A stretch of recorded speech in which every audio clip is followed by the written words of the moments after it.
In this video, I play Terraria, but weapon damage is randomized. This means powerful weapons like the Zenith could be rendered absolutely useless, whereas the copper short sword could be the most powerful. This also affects armor, which could lead to the wooden armor being the best in the game. Will it end up being powerful enough to beat Moonlord? You're gonna have to watch to find out. Alright, so starting off this challenge, we have a copper short sword that does 21 damage, and then we headed off to the right to go find some more gear. And then we stumble across this chest, open it up, and we get a godly spear. I don't know if this is the best version of the spear. Could be legendary, I have no idea. I don't typically use it, but it does some high damage, so it's pretty good for the early game. And already we have found the best biome in the game. We have found the mushroom biome. So you already know I looted the entire thing. I went searching for heart crystals. I went searching for loot. Honestly, I love this biome. Now, after extracting everything I could from the mushroom biome, I headed off down even more and I came across this weird green cave. I've never seen this before in my life, and I would like someone in the comments to tell me what this is. It had nothing good in it and it just felt like a waste of space. Moving on though, I headed back up to the spawn and there was already a base built for me. I then quickly put down some NPC housing and went up to the skies with a gravitation potion to then get harassed by harpies. The next day I started working on a boss arena. I don't even know why I said it like that. But yeah, we started working on a boss arena, and this was just so we could fight the Eye of Cthulhu. Even though we had really high damage weapons, it's still nice to have an arena, especially for the later game. So we just got started on it now. Nighttime eventually falls, so we decided it's time to fight the Eye of Cthulhu.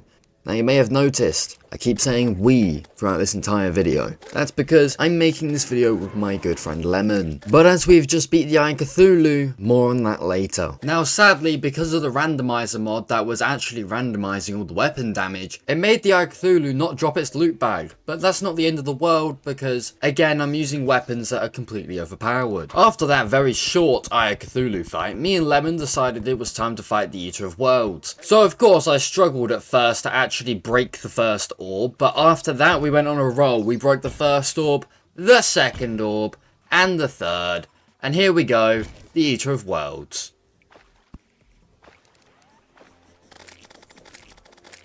I honestly do think the Eater of Worlds would be in my top 3 bosses, not because of the design, not because of the way the fight goes, but purely out of the fact, if you break it a little bit, it just splits into 2 and it just keeps happening. It's really interesting to do. I don't know, is it just me, or do you guys agree? Shortly after we start working on the elevator, the reason that we start doing this now is not because we're going to go fight the Wall of Flesh yet. The idea for this is that when we do want to go fight the Wall of Flesh, we won't have to travel too far. And by that, I mean we'll already have a elevator ready. Now, just quickly while I'm speeding down to hell, I mentioned that Lemon's also recording a video, and that is going to be the same as this one. It's their POV, and I'm also in it because it is the live commentary of when I was actually playing. So if you do want to check it out, when it does go up, I will put the link to it in the description. So if you're watching this and the video's already out, it should be there. If you're not, it will be there soon. Anyways, I would recommend go checking it out if you want to see what I sound like when I'm actually playing the game. Finally, down in hell, time for a little bit of an exploration. So we go left, we go right, we go everywhere. I thought I might as well go ahead and get a guide voodoo doll. Makes my life easier later on. But whilst I was sat there trying to farm for the guide voodoo doll, Lemon suggests to me that we might as well fight the Wall of Flesh now. So I thought, why not? Let's just do it.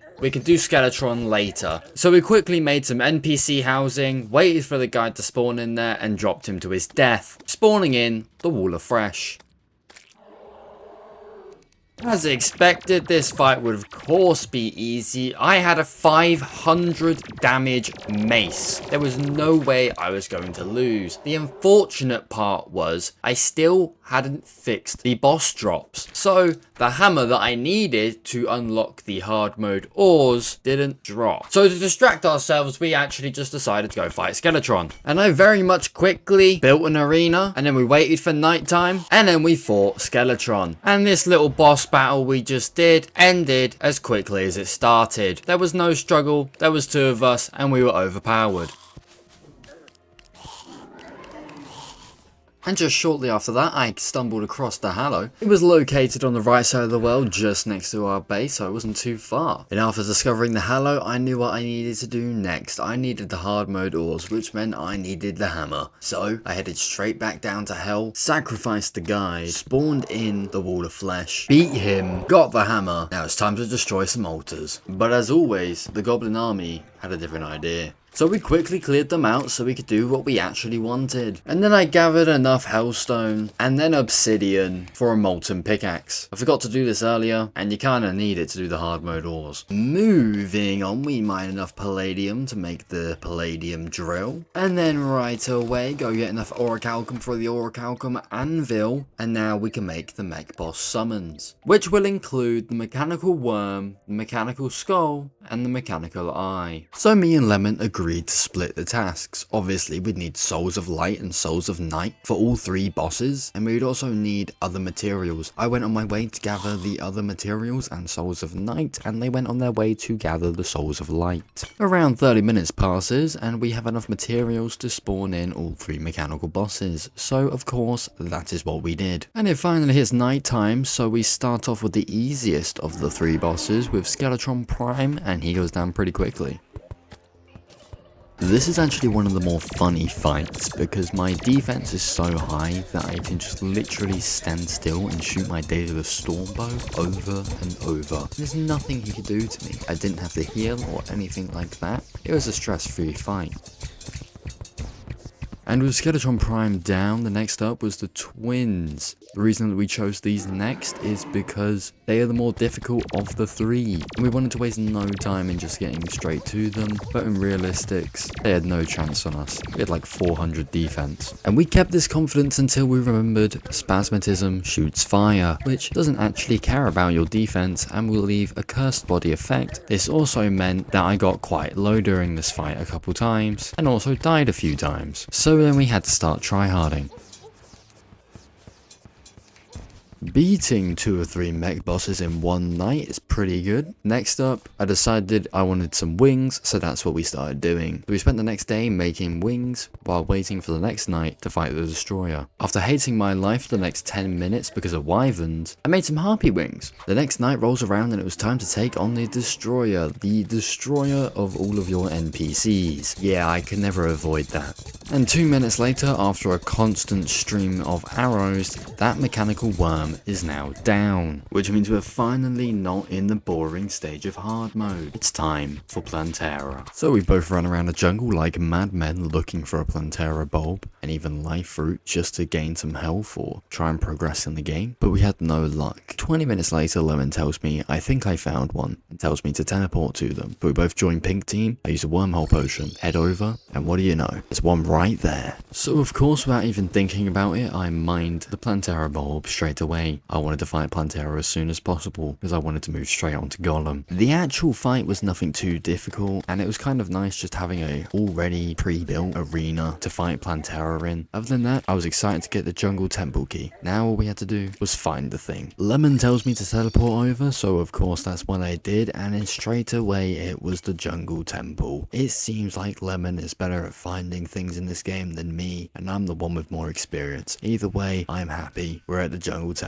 So we quickly scurry through and quickly built an arena for Golem. Then we spawned him in, beat him a couple times. Yeah, we farmed him for no reason. I returned to base to discover it had been turned into the Hallow, but we decided to waste no time and we thought it's Cultist time. So we went straight over to the dungeon to go fight the Cultist, and one of them ran away. Lemon chased after him and the Cultist spawned. Dude, and I just want to say, I absolutely hate the Cultist. I don't hate the difficulty or the way the actual fight goes. Dude's just creepy. That little laugh he does, it just makes me uncomfortable. Ignoring what I just said, the Cultist falls to us, unlocking all 4 pillars, essentially unlocking Moonlord. The pillars will never be a struggle to me, as they never have been, as we take down 1, 2, 3, and 4. We teleport back to the base, waiting for Moonlord to spawn. Just while we're waiting, I would like to mention about the Discord server. It is in my channel description and is also filled with awesome people and awesome conversations. Okay, enough of me yabbering, let's start fighting Moonlord. If you've ever wanted to know how to completely cheese Moonlord, you're definitely watching the right video. This mod just basically handed a free win against Moonlord. The defense is high, and so is the damage. This is definitely a really fun challenge though, so I would recommend, even if you play it by yourself or with some friends, the Terraria Randomizer mod. It's honestly a good time. And there we have it, Moonlord is down. So if you did end up enjoying this video, drop a like. It's not something I usually ask, but it would help me out quite a lot. Anyways, goodbye.